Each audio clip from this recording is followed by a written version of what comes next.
أيها السيدات والسادة، السلام عليكم ورحمة الله، وأهلا ومرحبا بكم في حلقة جديدة من برنامج ضيف وقضية.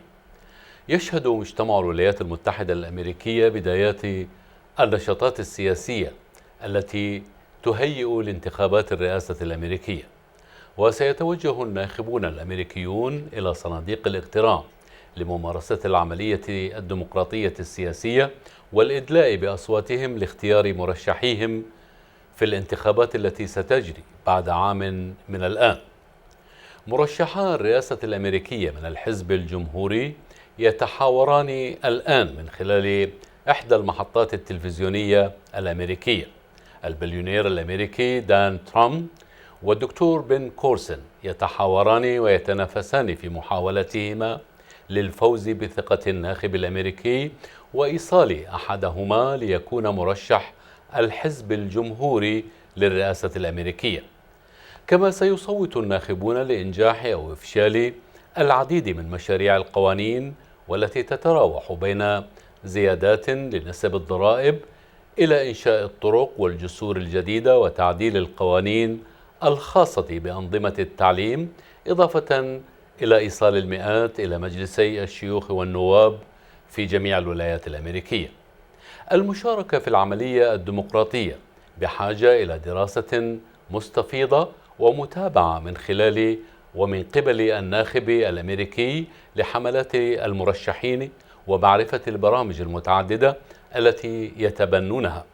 وكلما ازدادت معرفة الناخب لسيرة المرشح وبرامجه العلنية، كلما ارتقت درجات الوعي والمعرفة للاختيار الصائب والسليم عند الناخب.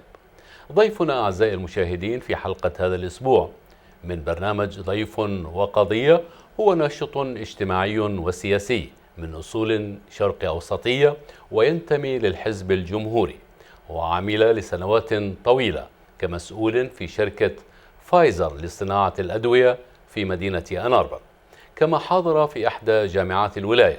اختاره حاكم الولاية ديك سنايدر مع مجموعة من العرب الأمريكيين والكلدان كعضو في المجلس الاستشاري لتقديم النصائح والمشورة لحاكم الولاية عن الجالية العربية الأمريكية والكلدانية في ولاية ميشيغان.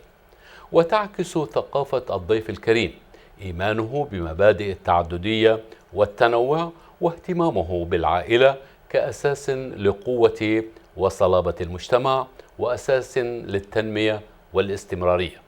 فهو دائم التواصل مع الهيئات والمنظمات السياسية الاجتماعية بشكل منتظم، وهو يسعى للوصول إلى منصب نائب في مجلس نواب الولاية عن المنطقة 15 والتي تضم مدينة ديربون.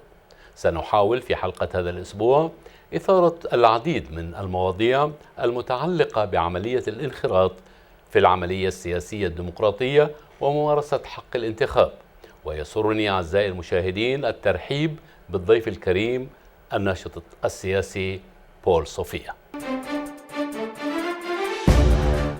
I would like to welcome you warmly to our show tonight, and maybe to start the show by asking you to give us an overview of your upcoming campaign next year, I guess, and to shed some light about the information in regard to the district that you are running in, and what motivates you to get into politics in the first place.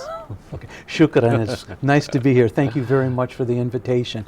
Well, what motivates me is I'm not right in the head. So, you are a politician. That's yeah. So, but what really motivates me, I'm here in Dearborn, Michigan. It's a state position for the House of in the state of Michigan. So it just represents pretty much the city of Dearborn. And what motivates me is there's a lot of good activity in Dearborn. There's a lot of diversity, there's a lot of business activity, there's a lot of children, and it seems like, at least in the state, we've plateaued in southeast Michigan. There's not a lot of growth. There's more things we could do. And I like to think of myself, I could think about tomorrow. What's going to happen tomorrow? If if we do this today, how are we going to be tomorrow? And because I think that way, I want to hopefully build the future that everybody can enjoy, and I really want it to be something positive for everybody in my district.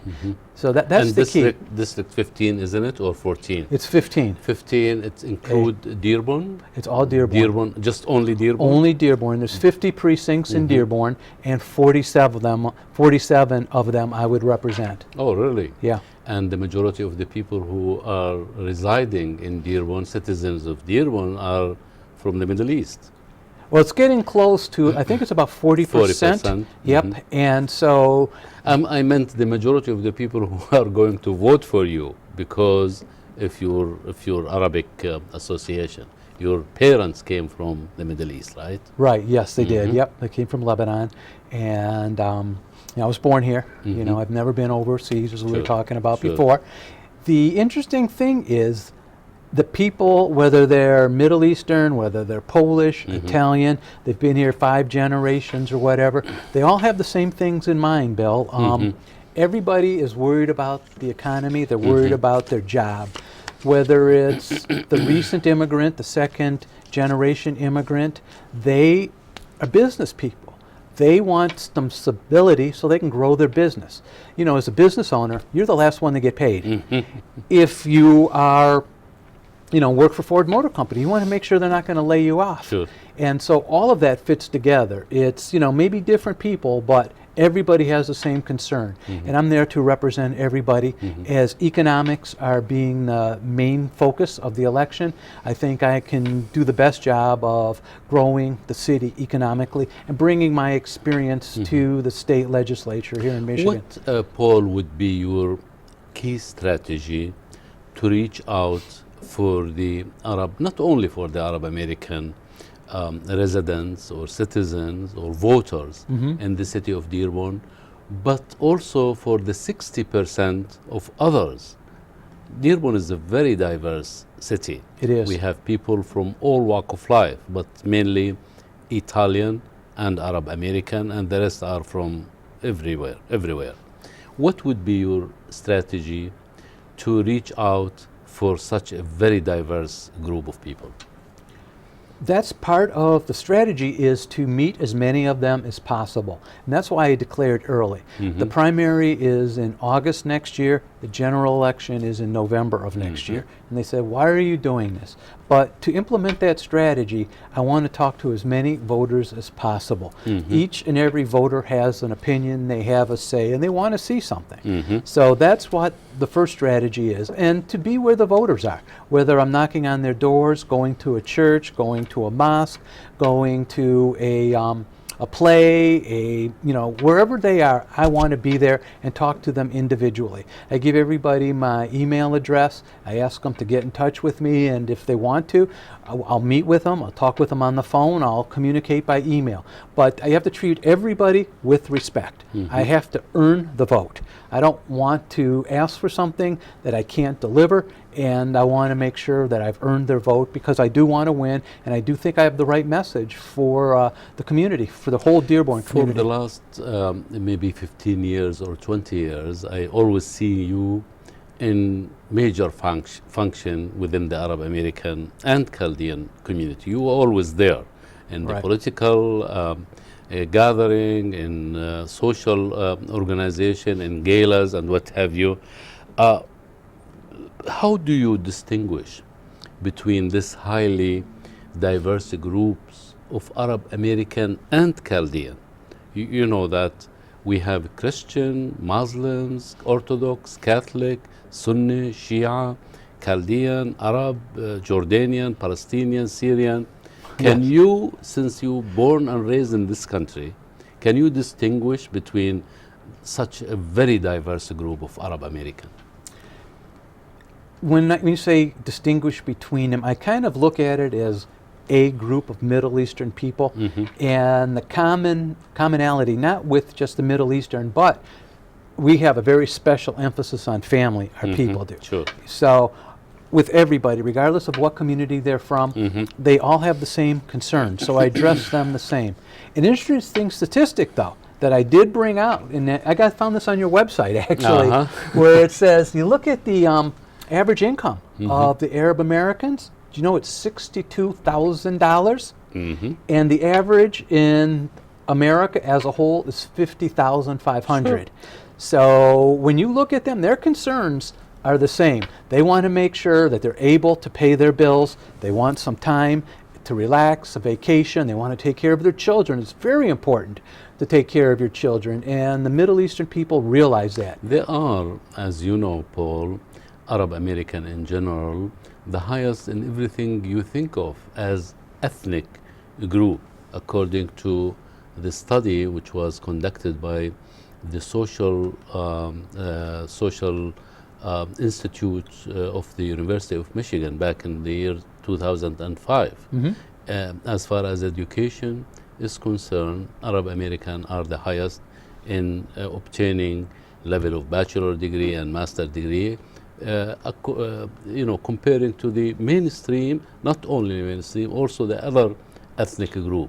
So now dealing with this population and convincing them to vote for you, is it different than talking to the mainstream? Does it take twice as much convincing in order to get their votes? I think it does, and I think it's partly because they've been neglected. The Republican Party hasn't been where the Middle Eastern, and I'm going to say Middle Eastern because, it does, like you said, include Chaldeans and Arabs and everybody. So they've tend to pull away from the Middle Eastern population, and that's going to take a little bit of time. We've got to earn the trust, and that's why I want to talk to people specifically. I think I've got one foot with the Middle Eastern community, the other foot here with the European or the Americans that have been here longer. But the one thing that, like I said before, everybody has in common is they want to take care of their families, and that's where I think I could, be the largest benefactor of that and help them to do that. And quite frankly, when you describe what the Middle Eastern population is, you can call them Americans because absolutely. Ultimately, that's what's going. That's what's happening. They come in here and they're the entrepreneurs. They grow the country. They're just like Henry Ford was 100 years ago. And there's a lot of it going on. And this community is so rich here in Michigan, it kind of stands out with their contributions. But other communities in other parts of the country are doing the same thing, whether they're fifth generation, whether they're first generation. They come here and appreciate opportunity. Mentioning Republican Party, and Yes. I know that you are the major activist in the Republican Party in Michigan, and we met together a couple of months ago, and when you were a key person in the preparatory procedures for the governor of Michigan to appoint the advisory committee Yes. for the Arab American and Chaldean. The sense among the Arab American and Chaldean and the majority of ethnic group in Michigan is that a Republican in general, all over the United States, the Republican Party tend to not to empathize with ethnic group, with minority in general. They don't identify as a party, as a major party, with the plight, if you will, of the minority. Anything to your knowledge is done or has been done or it's going to be changed in the perception of the Republican Party toward these major groups, especially when it comes to election? Yes. I can only speak to Michigan because that's what I'm the most familiar with, obviously. It's a double-edged sword. First of all, in Michigan, we have the governor just appointed Adele Harb as a judge. The treasurer for the state of Michigan is Mr. Nick Corey. Corey. Yes, he's Arab descent. So we have a lot more Arabic people here because we're so rich with talent in the population. So I think we're doing it in Michigan, and I know the party is active in outreach in some of these areas. Last election for the governor, the Republican Party under the stewardship of Bobby Shostak, set up a little office. Well, it wasn't a little, it was a Yes. full office in Dearborn, Michigan. That's where we met. That's where we met. Yes. And the intention was put something in the backyard of the Arab Community. American, of the community. Make it part of, if they want to come in there and do their homework, there's desks there. They want to get involved with politics. They want information on the issues. That information is there. If they want to come back and have a slice of pizza and some coffee, it's there. And then we had people out of there going to talk to the businesses up and down Warren Avenue, talking about the things that Governor Snyder has done, about what the Michigan Republican Party has done for the small business. You know, large corporations, they have their lobbyists. Sure. The small businesses, you get up down Warren Avenue, they're interested So in working. how do you measure the change of perception of the voters, especially when it comes to ethnic group or minority in the city of Detroit? I know that the majority of the people or the voters in the city of Detroit are not fond of the governor as a Republican. He drastically changed so many things in Detroit.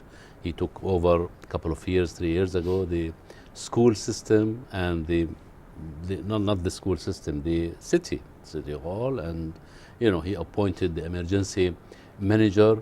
Is thing changing now in the perception of the people? Do you, as a Republican, as a major Republican figure in Michigan, do you have information or statistic or study about the changing of the perception of the people in general about Republican? I don't have anything specific on it. I know that the governor made some tough choices. He went in there, gave Kevin Orr a task. Kevin Orr completed and got out. Now Mayor Duggan is in control of the city again, and it was a short-term plan. It was completed on time, and it may or may not have lasting effects on perception, but I think it was the right thing to do because he's a tough guy. He had to make the right decisions, and the party does have outreach offices in the city of Detroit. So they're trying. Again, we've got to earn trust. But when it comes to election, and next year, it's around the corner next year. Yes. November 16. America is a great country, as Yes. you know, and we were great because major reason, I believe, is the participation of American people in general in the 50s and 60s in the political process, going and voting. That greatness of the United States of America, I believe, because I follow the news, especially when it comes to politics, almost on daily basis, is shrinking. Is the significance of there are so many people who are swaying away from participating in the political process. African American, Hispanic American. It's all, as I know, because of the Republican Party. What do you say to that? Ooh, well, there's three different levels. I don't, like I said before, it's a double-edged sword. You know, there's the Republican. Don't misunderstand me. I am Republican. Okay. Yes, but the issue is people have got to take ownership of the politics themselves. You know, if your expectation is to get in there and vote for president and get the president to respond to you, there's 300 million people. Sure. Not a big chance. If you want to have an effect, run for precinct delegate.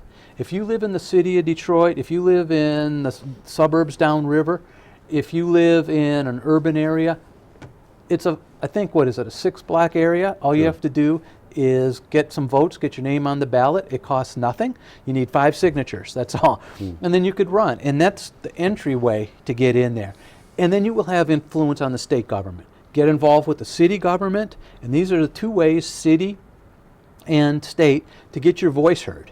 And they're more responsive. You call up your state House of Representatives person, the one in Lansing, and say, I have an issue with this going on.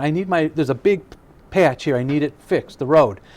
They may not be able to do anything today, but they will hear you and they will get back with you. And they will count your vote and they will contact you afterwards to acknowledge. You write to Washington, you're lucky to get a response, and if you do, it's a form letter. So be responsible locally. Take ownership. Hold, that's my message to everybody. Hold your politicians, hold them accountable for what they told you during the election. They work for you. So if you don't hold them accountable and you let them run all over you, then they're going to keep doing it. Some say that, especially within our Arab American and Chaldean community, that the Democrat is more responsive to the needs and to the demand of the Arab American or other minority group. Republican, they don't care most of the time. They are in their, and they are relaxing and they are really accomplishing their goals and their objectives, and they don't really concern about the little guy.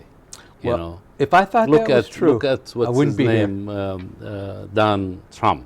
He said, I am a rich person. I have $10 billion. I don't care about the little people. Well, that's Donald Trump. Like I said, the presidents are up there. You show me one. Show me the one that doesn't have millions and millions of dollars. Like Bernie Sanders, Hillary Clinton, Jeb Bush, they eat all the same at the same country club. So it's a facade. It's a facade. But if I didn't think the Republicans had a better message, if I didn't think they were better for society as a whole, I wouldn't be here. I wouldn't, I could very easily be home having dinner with my wife. Sure. I was out every night this week. So it's because I believe in their message. I believe in the opportunities that I think they could afford. I think our people are very independent. We don't want to be told what to do. If you come here and you open a business and you're successful, you're going to buy another business. You're going to start another business. That's our nature. And for a party like the Democrat Party to tell you what to do and how to do it, our people don't understand that, and when they see it, they don't want it anymore. Arab American in general tend to continue allying themselves with Democrats, right? They do that, I think, because of the popular national narrative. Rightly or wrongly, which is, we don't want to see the immigrants. We don't want to do all that. But if you look back in history, look at some of the biggest things that have taken place. Foreign policy, I think, is a major issue. Well, yeah, that's to the dicey. Republican. It's dicey because, you can side with the Saudis or you side with the Syrians, or, how does that play out? We don't know. Nobody knows. Nobody knows. That's why I like it in Michigan. Michigan politics is Michigan. Let's talk a little bit about 2016 election. What is your observation as a Republican about what's going on insofar?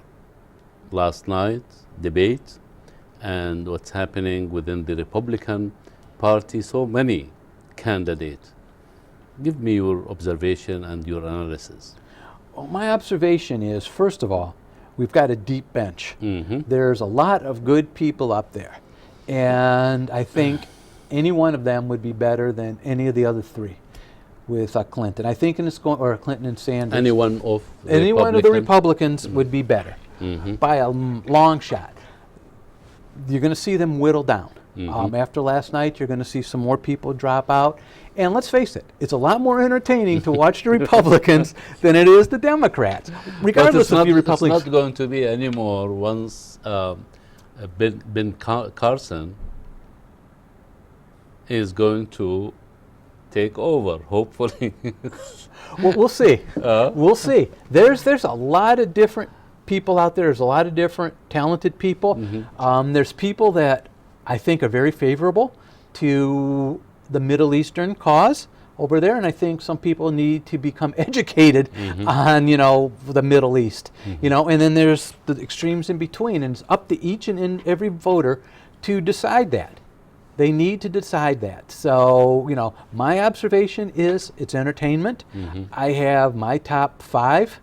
I couldn't make a decision today. So the phenomena of Trump is going to be evaporated soon? Ooh, I don't know. I don't, I didn't think it'd last this long. What do I know? The entertainment factor versus the political factor. How do you slice that up? Sure. The experts don't know. The people that are on TV, if you watch the political commentators, they don't have a clue. Is it true that you have to be very rich in order to run for any office in America because it's very expensive, and you're going to experience this very soon? Well, any office in America, no. You could run for office with, depending locally, you could do it for a couple, you have to have $500, $1,000. $1,000.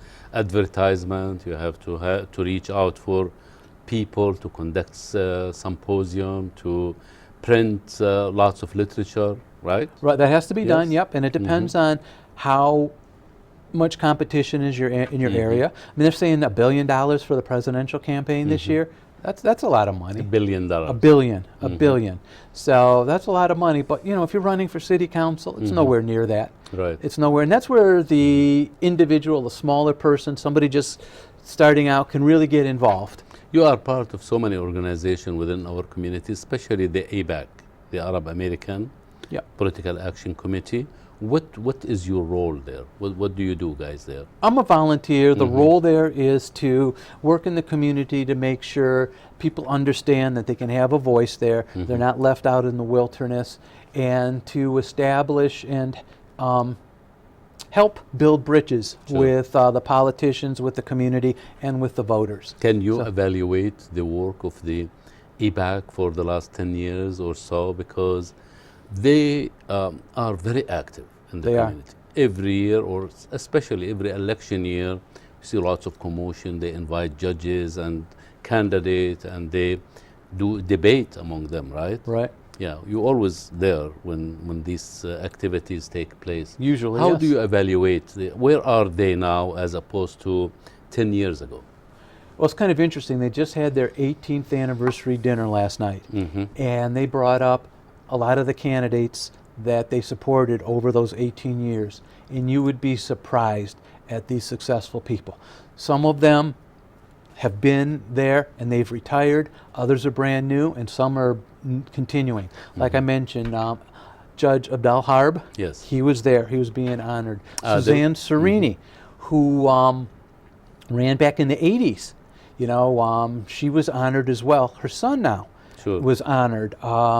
Judge Elder, Her son, is he now? he's on the city in council. the city council. He's on the city council, yes, taking over where mom left off. Yes. And, you know, they went through... He is Arabic. Right? Absolutely. Yeah.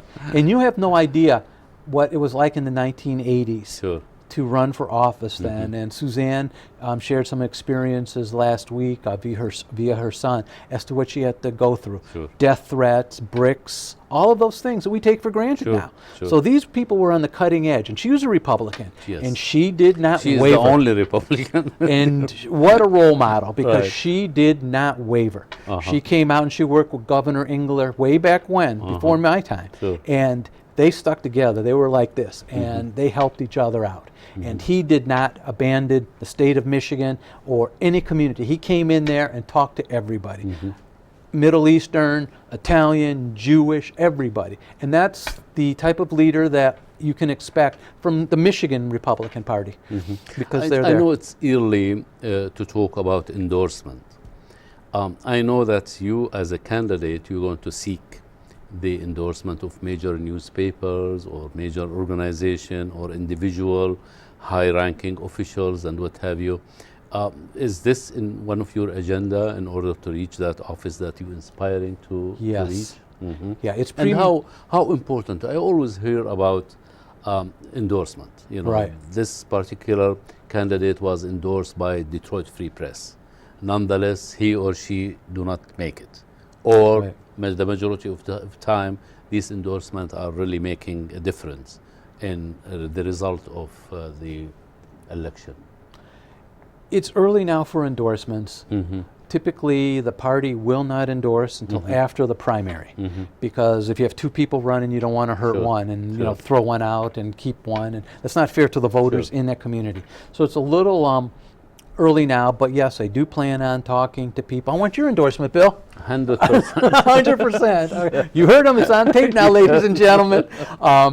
Yeah, so that is part of the strategy, and I would like, in a perfect world, I can't do this. I'm not Donald Trump, but I would like to get $10 donations from everybody, so I don't have to go to anybody to write a big check. Sure. To me, that's not right. I think you have got to represent your voters, and the way to do that is to talk to your voters and represent them.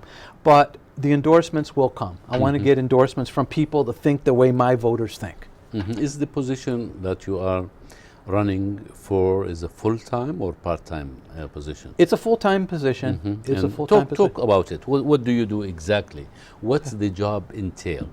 The job entails, it would be a legislator looking at Michigan legislation Making laws. and policy. Yep, making laws, evaluating laws, adjusting them, things like that. Yes. And So this that's is subject to term limits? It is or 6 years 6 years. total okay. for the House of Representatives. And then if you wanted to, you can go on for the Senate and get another 8 years. And then the governor would have 8 years. But I'm just interested in this job. I don't want to resume item, you know, this is it. I want to serve the people. And Can we talk a little bit about the incumbent? No? yeah, it's public. Who is he or she? Who is now occupying this? It's George Duraney. Uh-huh. He's term limited. He's fulfilled the 6th seat. Oh, he is term limited. He's term limited. Completed 6 years? He's completed 6 Wow. years. And he used to be member of the city council, right? Correct. George Duraney, yeah. Yep. He was part of, I believe he was part of APAC as well. He's a very, he's a nice guy. Sure. Nice guy. He's, like I said, term limited and keep the momentum going. You know, somebody that's like myself, got a lot of fresh of ideas. Sure. I've got a diverse background. I've been a college instructor. I've been in business for 30 years, the medical industry, and You work for teacher. Pfizer. Back in the day, Back in the day. yep. You, before or after that bill that they created? Oh no, I never promoted that one, but yes, it was after that. But that After was that. never something I worked with. But And you, are there any other Republican running or competing with you? to well, we'll this find position? out because they have till May. It's too early. You're the first one For- to declare from the Republican From Party. Republican. There's going to be a primary on the Democrat side, but like I said, I have 58,000 people, Yes. voters, that I want to talk to, and I can't do that by waiting till May. So I've been out on the street talking to everybody in the city that But I you can. did not declare it as far as EBAC, the Arab American Committee. Are they aware that you are? They're aware. I'm telling everybody that I come in contact with. What kind of assistance or help or support you going to get from the Arab American Political Action Committee? Well, first of all, they go through an endorsement process, and that doesn't happen until the election Later on, time. yes. So I can't tell. I can't tell. I don't think there's any red flags, but I don't want to be presumptuous. I have to earn every vote, Bill. It's, you know, I can't take it for granted. I don't want to be elected because I'm from the my family's from the Middle East, or you know, my wife's Sure. Italian. What you do and what Who you I did and am. what you accomplished. And that's a good point because issues come and go. Sure. What you got to work on today may not be popular tomorrow, but it's the integrity that stays. You may not agree with everything, but you have to know that I will be honest with you, and if we disagree, you'll know why. If we go to the national election, what would be, in your opinion, the most major challenge that encountered the United States of America? Oh, I don't think you could separate the two largest ones. The deficit in the economy, that's one, and then the other one is foreign affairs, specifically the Middle East. The Middle East. Haram, those people are dying. It's you can get back money, but you can't get back a life. You can't get back a life, and I bet you people don't even know what they're fighting about. Sure, sure. It's tragic. It's tragic, and to me, it's And here in it's life. Michigan, economy the is good. economy. It's Well, it's getting better. changing a lot now. Well, it's You know, getting the better. unemployment is 5% in Michigan. It's never been like this. Well, there's still a ways to go. Yes. People are moving out still. The kids are still moving out. We got to make sure that we have jobs here for the people. You know, today, there are 2 mechanic places I went to, or I've spoken with over the last week. They're looking for mechanics. Everybody wants to go to college, Sure. you know, because they want to wear a nice jacket and tie like you. yours. Yeah, but the jobs are there. They could make $70,000, $80,000, $90,000 if they're a mechanic. And so we got to bring people in. The governor's doing a good job of this. The Republican Party's doing a good job of this. There's honor in work. Go in there, and they say we don't make things. Yeah, let's go make things again, and that's important. During Mayor Guido of Dearborn in the 80s, Yeah. His major issue was, during his campaign, was the Arab problems, right? Now, what is the major issue encountering Dearborn nowadays? It's to stay fresh and stay new. There's a lot of areas well, we know Sterling Heights has Sure. a big Middle Eastern population there. We know Southfield, Bloomfield's got Yeah, a lot of Chaldeans out there too. We've got to stay fresh. We have to stay new, and that's going to take imagination, and it's going to take everybody's work. You know, we have to have a diversity of businesses, meaning we have to have a lot of different type of restaurants open up. We have to have different shops. We have to have manufacturers there, and that's the challenge. It's a good challenge because that's where you get the educated people, you get the skilled labor. We come together and we build a city and we build a state that people want to stay in and they want to raise their family in. Got the best environment there is here with our up north. We have trees, skiing, golf. Down here we've got the big cities, we have museums, we have everything, baseball teams. So yeah. As you know, Paul, one of the major parts of the process of integration into the American culture and American way of life, to us as foreigners before and as Arab American, we are trying to not to assimilate but to integrate into the American culture and American way of life. I think the most important part is the participation in the political process, to vote and for others to hear our opinion and to be educated when we cast our vote. What do you say to our Arab American and Chaldean community to motivate them to be part of this beautiful process? Well, the first thing I would say is they need to listen to what you just said at first, Bill. It's very, very, very important that they get involved. They have the newspapers, they can read about the candidates, they have the internet, they can get anything they want. And there's valid newspaper sites. You know, you don't go and pick up a blog that's run by a maniac on either side, but you can go to the New York Times online, you can go to USA Today online, Detroit News, and you could dig deep into these candidates. I would say the most important thing is get involved locally, where the person running, it probably lives on your block or around the block. Get to know them. Ask them tough questions. Whatever it is in your community, ask them tough questions and find out what they're made of. And don't let anybody off the hook. Then talk to your state representative or the person running for state senate. Again, they only have maybe 80, 90,000 people to worry about. So that's a lot better than the Congress person that has got, you know, thousands and thousands. So that's where they need to get involved and stay on the phone with them. Don't be shy. Be polite. State your opinion. Be polite. I'll say that again twice, but state your opinion because you vote. How do you promote? And I think this is again one major issue within our community, within maybe the entire Arab world, is the concept of volunteerism.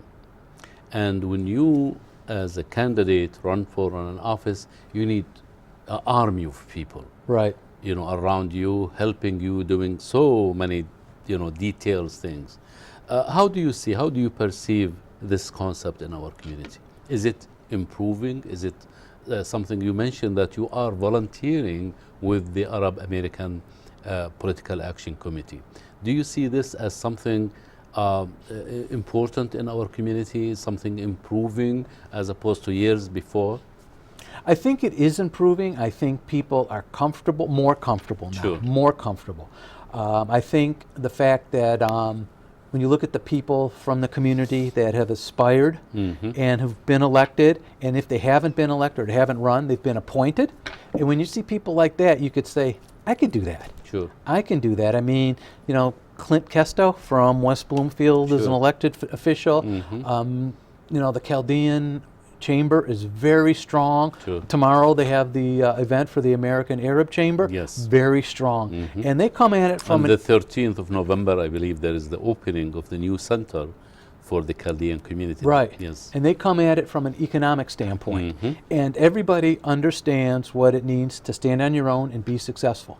So those are the things you can get involved with. And there is never a lack of need that any of the social groups can, you know, if you want to go down and help feed people, you know, go down and put baskets together, donate coats. It doesn't have to be specifically for any ethnicity, but if you want to go specifically for Middle Eastern, then you can help Access. You can help the ACC. You can help the Chaldean Association out there in Sterling Heights. So there's plenty of ways, and that's where a lot of the people that get known throughout the community, that's where they started. They were, you know, younger Paul, people. Sophia, we will follow up on your campaign, and hopefully we will see you a success. Thank you very much for being with us. Hopefully we'll see you and talk to you again. Thanks. Thank you, Bill. I appreciate it. أعزائي المشاهدين، شكرا لإصغائكم ومتابعتكم، وحتى نلتقي معكم في مناسبة أخرى مع ضيف آخر. لكم مني ومن أسرة البرنامج أجمل تحية، والسلام عليكم.